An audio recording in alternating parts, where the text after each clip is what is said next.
Hi friends, എല്ലാവർക്കും കിങ്ങു കിച്ചണിലേക്ക് സ്വാഗതം.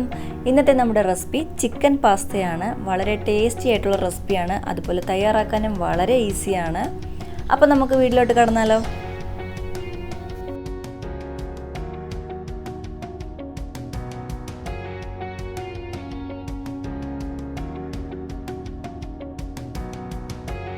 ആദ്യം തന്നെ നമുക്ക് ഈ പാസ്തയൊക്കെ ഒന്ന് വേവിച്ചെടുക്കണം. അതിന് വേണ്ടിയിട്ട് ഞാനൊരു പാത്രത്തിലേക്ക് വെള്ളം ഒഴിച്ചു കൊടുക്കുകയാണ്. വെള്ളം നന്നായിട്ടൊന്ന് തിളപ്പിച്ചെടുക്കണം.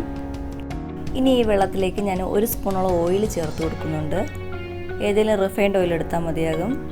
ഇനി നന്നായിട്ടൊന്ന് ഇളക്കി കൊടുക്കുക. ഇനി ഈ വെള്ളം നന്നായിട്ടൊന്ന് തിളച്ചിട്ടട്ടെ. വെള്ളം തിളയ്ക്കാൻ തുടങ്ങുമ്പോൾ നമുക്കിതിലേക്ക് പാസ്ത ചേർത്ത് കൊടുക്കാം. ഞാനിവിടെ 200 ഗ്രാം പാസ്തയാണ് എടുത്തേക്കുന്നത്. അത് നമുക്ക് വെള്ളത്തിലേക്ക് ചേർത്ത് കൊടുക്കാം.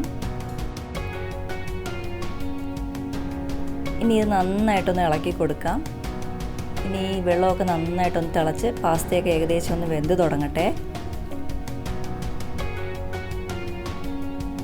ഇപ്പോൾ പാസ്തയൊക്കെ ഏകദേശം വെന്ത് തുടങ്ങിയിട്ടുണ്ട്. ഇനി ഇതിലേക്ക് നമുക്ക് ഉപ്പാണ് ചേർത്ത് കൊടുക്കേണ്ടത്.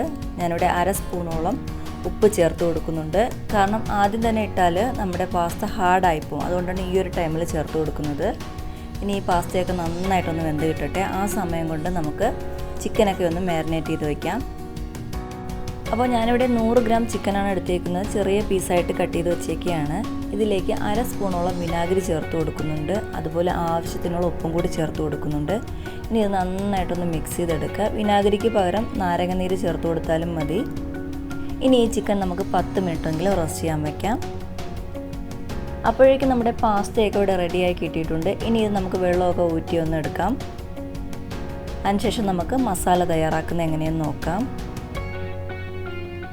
അപ്പോൾ ഒരു പാനിലേക്ക് ഞാൻ റിഫൈൻഡ് ഓയിൽ ഒഴിച്ചു കൊടുത്തിട്ടുണ്ട്. ഇനി ഇതിലേക്ക് ചെറുതായിട്ട് അരിഞ്ഞ വെളുത്തുള്ളിയാണ് ചേർത്ത് കൊടുക്കുന്നത്. വെളുത്തുള്ളി നന്നായിട്ടൊന്ന് മൂപ്പിച്ചെടുക്കുക. വെളുത്തുള്ളി മൂത്ത് വരാൻ തുടങ്ങുമ്പോൾ ഇതിലേക്ക് ഞാൻ ഇഞ്ചി അരിഞ്ഞതാണ് ചേർത്ത് കൊടുക്കുന്നത്. ഇഞ്ചിയും ചെറുതായിട്ട് അരിഞ്ഞതാണ്. അതും കൂടി ചേർത്തിട്ട് നന്നായിട്ടൊന്ന് മൂപ്പിച്ചെടുക്കാം. ഇനി ഇതിലേക്ക് ഞാൻ ഒരു വലിയ സവാള ചെറുതായിട്ട് അരിഞ്ഞതാണ്. അതും കൂടി ചേർത്തിട്ട് നന്നായിട്ടൊന്ന് വഴറ്റിയെടുക്കുകയാണ് ചെയ്യുന്നത്.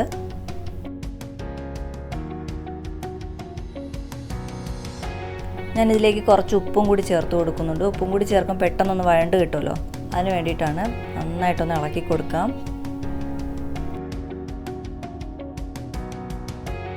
അങ്ങനെ നമ്മുടെ സവാളയൊക്കെ ഏകദേശം വഴണ്ട് വന്നിട്ടുണ്ട്. ഇതിലേക്ക് ഞാൻ ഒരു വലിയ തക്കാളി ചെറുതായിട്ട് അരിഞ്ഞതാണ് ചേർത്ത് കൊടുക്കുന്നത്. ഇനി ഈ തക്കാളിയൊക്കെ നന്നായിട്ടൊന്ന് വഴറ്റിയെടുക്കാം.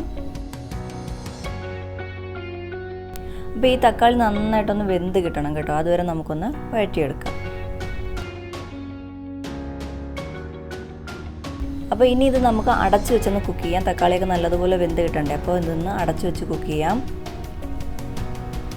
അങ്ങനെ നമ്മുടെ തക്കാളിയൊക്കെ ഇവിടെ ഏകദേശം വെന്ത് തുടങ്ങിയിട്ടുണ്ട്. ഇനി ഇത് നന്നായിട്ടൊന്ന് ഇളക്കി കൊടുക്കാം. അപ്പോൾ ഈ ഒരു സമയത്ത് നിങ്ങൾക്ക് മുളകൊക്കെ വേണമെങ്കിൽ ചേർത്ത് കൊടുക്കാം കേട്ടോ. പച്ചമുളകൊക്കെ ചേർത്ത് കൊടുക്കാം. ഇനി ഇതിലേക്ക് ഞാൻ 1/2 സ്പൂണോളം മുളക് പൊടി ചേർത്ത് കൊടുക്കുന്നുണ്ട്. 1/2 സ്പൂണോളം മല്ലിപ്പൊടി ചേർത്ത് കൊടുക്കുന്നുണ്ട്. 1/4 സ്പൂണോളം മഞ്ഞൾപ്പൊടിയും ചേർത്ത് കൊടുക്കുന്നു. അതുപോലെ 1/2 സ്പൂണോളം ഗരം മസാലയും ചേർത്ത് കൊടുക്കുന്നുണ്ട്. ഇനി ഈ പൊടികളുടെ പച്ചമണം മാറുന്നത് വരെ നന്നായിട്ടൊന്ന് വഴറ്റിയെടുക്കാം. ഇപ്പോൾ പൊടികളുടെ പച്ചമണമൊക്കെ മാറി. ഇനി ഇതിലേക്ക് നമുക്ക് ചിക്കനാണ് ചേർത്ത് കൊടുക്കേണ്ടത്. ചിക്കനും കൂടി ചേർത്ത് കൊടുത്തിട്ടുണ്ട്. അതുപോലെ അതിലേക്ക് ഞാൻ 3/4 സ്പൂണോളം സോയാ സോസാണ് ചേർത്ത് കൊടുക്കുന്നത്. ഡാർക്ക് സോയാ സോസാണ് കേട്ടോ. 3/4 സ്പൂണോളം ചേർത്ത് കൊടുക്കുന്നുണ്ട്. ഇനി ഈ ചിക്കനും മസാലയൊക്കെ നന്നായിട്ടൊന്ന് വഴറ്റിയെടുക്കാം. ഈ ചിക്കൻ്റെ എല്ലാ ഭാഗത്തേക്കും നമ്മുടെ ഉള്ളിയുടെ മസാല ആവുന്ന രീതിയിൽ നന്നായിട്ടൊന്ന് വഴറ്റിയെടുക്കാം. ആദ്യത്തെ 3-4 മിനിറ്റ് നന്നായിട്ടൊന്ന് വഴറ്റിയെടുക്കാം.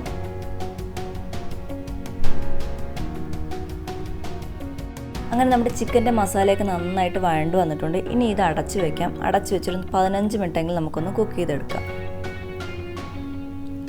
ഇപ്പോൾ 15 മിനിറ്റായി. നമ്മുടെ ചിക്കനിന്നൊക്കെ വെള്ളം ഇറങ്ങിയിട്ടുണ്ട്. അല്ലാതെ വെള്ളമൊന്നും ഒഴിക്കാൻ പാടില്ല കേട്ടോ.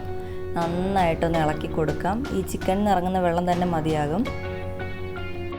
അപ്പോൾ നമ്മുടെ ചിക്കനൊക്കെ വെന്തോ നമുക്കൊന്ന് ചെക്ക് ചെയ്യണ്ടേ. ചിക്കനൊക്കെ നന്നായിട്ട് വെന്ത് കിട്ടിയിട്ടുണ്ട്. ഈ സമയം ഉപ്പും എരിവും ഒക്കെ ഒന്ന് ചെക്ക് ചെയ്ത് നോക്കാവുന്നതാണ്. നിങ്ങൾക്ക് വേണമെന്നുണ്ടെങ്കിൽ കുരുമുളക് പൊടിയും കൂടിയൊക്കെ ചേർത്ത് കൊടുക്കാം. ഇനി ഇതിലേക്ക് ഒരു ക്യാരറ്റ് അരിഞ്ഞ് ചേർത്ത് കൊടുക്കുന്നുണ്ട്. അതുപോലെ ഒരു ക്യാപ്സിക്കം ചെറുതായിട്ട് അരിഞ്ഞ് ചേർത്ത് കൊടുക്കുന്നുണ്ട്. കുറച്ച് മട്ടറും ചേർത്ത് കൊടുക്കുന്നുണ്ട്. ഇനി ഇത് നന്നായിട്ടൊന്ന് ഇളക്കി യോജിപ്പിക്കുക. ഇതൊന്നും അധികം വേവേണ്ട ആവശ്യമില്ല കേട്ടോ. നമുക്ക് കടിക്കുമ്പോഴത്തെ ഒരു ക്രഞ്ചി ഫീൽ ഉണ്ടല്ലോ, അത് കിട്ടണം. ആദ്യം തന്നെ ഇതൊക്കെ ഇടുകയാണെങ്കിൽ ഇതൊക്കെ വെന്ത് ഉടഞ്ഞു പോകും. അതുകൊണ്ടാണ് ഈ ഒരു ടൈമിൽ ചേർത്ത് കൊടുക്കുന്നത്. ഇനി നന്നായിട്ടൊന്ന് ഇളക്കിയെടുക്കാം. ഇപ്പോൾ നമ്മുടെ മസാലയൊക്കെ ഏകദേശം റെഡിയായി. ഇനി ഇതിലേക്ക് നമ്മൾ വേവിച്ച് വെച്ച പാസ്തയാണ് ചേർത്ത് കൊടുക്കേണ്ടത്. ആ ഓയിൽ ചേർത്തുകൊണ്ടാണ് കേട്ടോ പാസ്തയൊന്നും ഒട്ടാതെ തന്നെ കിട്ടിയത്. ഇനി നന്നായിട്ടൊന്ന് ഇളക്കി യോജിപ്പിക്കാം. മസാലയും പാസ്തയൊക്കെ ഒരുപോലെ ആവുന്ന രീതിയിൽ നന്നായിട്ടൊന്ന് ഇളക്കിയെടുക്കാം.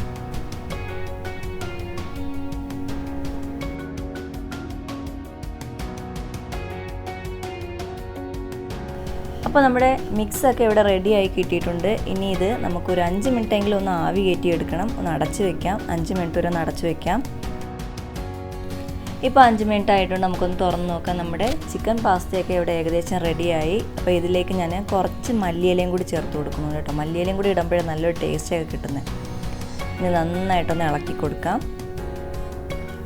അപ്പോൾ ഇത്രയേ ഉള്ളൂ, നമ്മുടെ ചിക്കൻ പാസ്ത ഇവിടെ റെഡിയായി കിട്ടിയിട്ടുണ്ട്. വളരെ എളുപ്പമല്ലേ ഇത് തയ്യാറാക്കാനായിട്ട്. അതുപോലെ എല്ലാവർക്കും ഇത് ഇഷ്ടമാകുകയും ചെയ്യും. നല്ല ടേസ്റ്റാണ് ഇത് കഴിക്കാനായിട്ട്. അപ്പോൾ എല്ലാവരും ഇതൊന്ന് ട്രൈ ചെയ്ത് നോക്കുക. ഉറപ്പായിട്ടും എല്ലാവർക്കും ഇഷ്ടമാകും. വീഡിയോ ഇഷ്ടമെങ്കിൽ ലൈക്ക് ചെയ്യുക, ഷെയർ ചെയ്യുക. മറ്റൊരു വീഡിയോയുമായി വീണ്ടും കാണാം.